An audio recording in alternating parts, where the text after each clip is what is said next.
শ্রী ভগবানের আবির্ভাবের সময় হয়েছে দেখে দেবতারা তখন অপরের অলক্ষিতে কংসের কারাগারে গিয়ে শ্রী ভগবানের স্তব করতে লাগলেন। শ্রী ভগবানের স্তব করতে এসে দেবতারা প্রথমে ভাবলেন, যিনি অচিন্তা, যাকে চিন্তা করাও যায় না, তিনি অনন্ত গুণসম্পন্ন, সেই শ্রীহরির স্তব করা কেমন করে সম্ভব? অনন্তদেব সহস্র মুখে অনন্ত কাল ধরে যার গুণ বর্ণনা করেও শেষ করতে পারেন না, আমরা কেউ 4 মুখে, কেউ 5 মুখ দিয়ে তার গুণ বর্ণনা কতটুকুই বা করতে পারি। তবে যার বুদ্ধিতে যতটুকু তার গুণ প্রকাশিত হয়, সে যদি ততটুকুই স্তব রূপে প্রকাশ করতে চেষ্টা করে, তবে তিনি কৃপা করে তার সেই স্তবকে স্বীকার করে নেন। অর্থাৎ স্তব করে ভগবানকে প্রকাশ করা যায় না, তবে তিনি ভক্তকে কৃপা করবার জন্য তার সেই স্তব স্তুতিকে স্বীকার করেন। ভগবান তার প্রতিশ্রুতি পালন করে অবতীর্ণ হয়েছেন।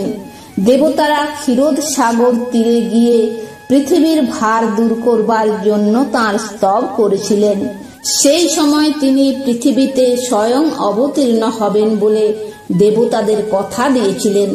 ভগবান সেই কথা রেখেছেন। তাই দেবতারা বলেন সত্যব্রতং, অর্থাৎ আপনি সত্য সংকল্প।